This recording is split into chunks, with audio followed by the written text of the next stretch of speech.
എടാ, പെണ്ണുമ്പുള്ള പ്രസവിക്കുക, ആശുപത്രി കൊണ്ടുപോകണം. അസുഖം വന്നാൽ ആശുപത്രി കൊണ്ടുപോയി മരുന്ന് മേടിക്കണം, ചികിത്സിക്കണം. അല്ലാതെ നീ മന്ത്രവാദവും ചെയ്തുകൊണ്ട് വീട്ടിൽ ഇരുന്നിട്ട് കാര്യമൊന്നുമില്ല. അതെങ്ങനാ? മൊത്തം ഓൺലൈനിലല്ലേ?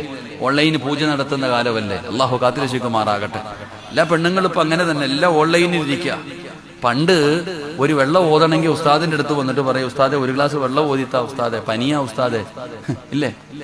ഉസ്താദെ ഒരു ചരട് ഓതിത്താ ഉസ്താദെ, പേടിച്ചിരിക്കുക, പനിയാ ഒന്ന് ഓടിത്ത. അതിങ്ങനെ പണ്ട് ഉസ്താദിന്റെ അടുക്ക പോകും.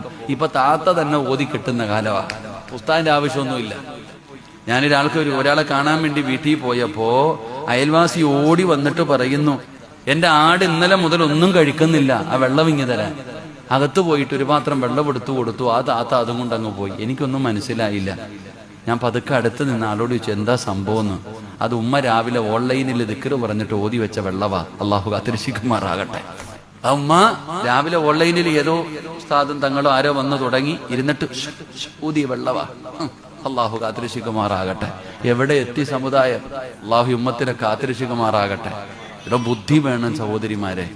ഏതെങ്കിലും ഒരു ഉസ്താദ് ഓൺലൈനിൽ മൊബൈൽ എടുത്തു വെച്ചിട്ട് അക്കൗണ്ട് നമ്പരും കൊടുത്തിട്ട് ഇട്ടോ എന്ന് പറയുമ്പോൾ നിനക്ക് ബുദ്ധിയില്ലേതാത്ത? ഞാൻ നിന്നോട് ചോദിക്കട്ടെ, എവിടെയോ കിടക്കുന്ന ഒരു മനുഷ്യന് നീ പൈസ അയച്ചു കൊടുക്കുന്നു. നിന്റെ കുടുംബത്തിൽ എത്ര പാവങ്ങളുണ്ട്, നിന്റെ നാട്ടിൽ എത്ര സ്ഥാപനങ്ങളുണ്ട്, നിന്റെ മഹലിൽ എന്തെല്ലാം ആവശ്യമുണ്ട്. നീ ഇവിടെ കൊടുക്കാതെ എവിടെയോ കിടക്കുന്നവൻ ചുമ്മാ അയക്കുക. അത്ര കൂടുതലാണോ പടച്ചവനെ സമ്പത്ത്? എടോ, കൊടുക്കണ്ടെന്നൊന്നും ഞാൻ പറയണില്ല. നോക്കിയും കണ്ടും കൊടുക്കുക, അർഹതപ്പെട്ടവർക്ക് കൊടുക്കുക.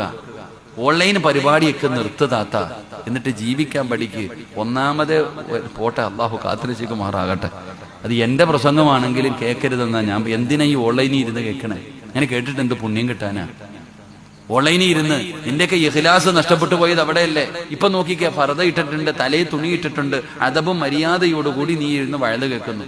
നിന്റെ വീട്ടിൽ പോയാലോ, രാവിലെ ഈ ഫോൺ അങ്ങോട്ട് ഓണാക്കിയിട്ട് അടുക്കളയിൽ ചരുവത്തി ചേർത്തങ്ങോട്ട് വെക്കും. എന്നിട്ട് നീ മീനും വെട്ടി കറിയും വെച്ച് തെക്ക് വടക്ക് നടക്ക, തലയിലും തുണിയില്ല, ഒരു തുണിയില്ല. അലച്ചുയ്ക്ക്, അത് വഴലാണോ? കളിയാക്കലല്ലേ പെങ്ങളേത്? ഇത് സിറാജിന്റെ വഴലാണെങ്കിൽ ഏത് മഹാന്റെ വഴലാണെങ്കിലും കേൾക്കരുത്. അതിനൊരു മര്യാദയുണ്ട്, ഒരു മജ്‌ലിസിനൊരു ബഹുമാനമുണ്ട്. അത് കൊണ്ട് സമാധാനത്തിൽ എവിടെ ഇരുന്നിട്ട് കേൾക്ക്. ഒരു കാര്യം നിനക്കറിയോ? എടോ, ഒരു അറിവ് പഠിച്ചാൽ അത് ചെയ്തില്ലെങ്കിൽ അതിന് വേറെ ശിക്ഷ അള്ളാഹു തരും. അള്ളാഹു കാത്തിരക്ഷിക്കുമാറാകട്ടെ. നേരം വെളുത്ത വൈകുന്നേരം വരെ സർവ്വ ഉസ്താദന്മാരുടെ വയല് കേൾക്കുന്നു. എത്ര ഇൽമു പഠിച്ചു, നീ എത്ര എണ്ണം ചെയ്യുന്നുണ്ട്? ആ അടി നീ എവിടെ തീർക്കും?